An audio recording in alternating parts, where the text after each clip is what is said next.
Lajme, aktualitet, argëtim, horoskop, telenovela, showbiz, të gjitha në Metropol.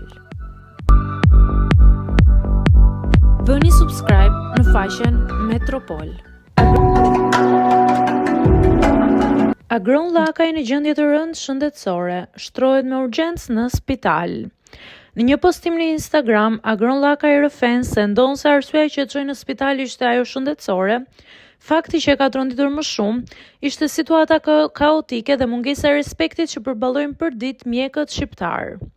Llakaj përshkruan me realizëm atmosferën e natës në urgjencë. Turma njerëzish, dhoma të mbushura përtej kapaciteteve, mjek dhe infermierë që vrapojnë për të shpëtuar jetë dhe në mesin e gjithë kësaj, një djalë i fortë që me arrogancë kërkonte trajtim për baban e tij duke fyer dhe kërcënuar stafin mjekësor. I fortë i flet dhe thot: "Ore, merr vesh ti me kë po flet, unë të martoj të tëm."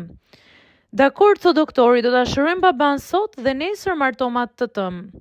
Dialogu megjithse me nota ironie shpalos një realitet të dhimbshëm në sistemin shëndetësor publik, ku mjekët përballen çdo ditë me mungesë kushtesh, presione, dhunë verbale dhe emocione të stërngarkuara nga familjarë të dëshpëruar.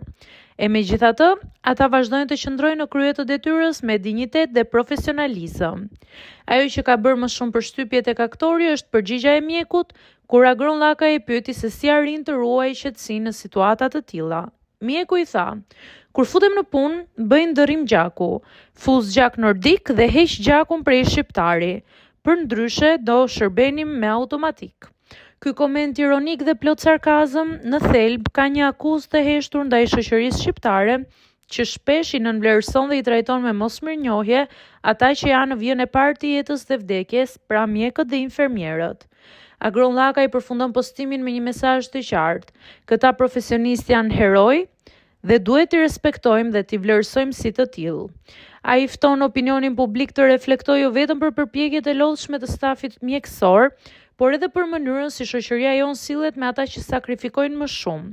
Ky rrëfim prekës vjen në një kohë kur Shqipëria përballet me largimin masiv të mjekëve dhe profesionistëve shëndetësor për shkak të pagave të ulta, kushteve të vështira të punës dhe mungesës së mbështetjes institucionale.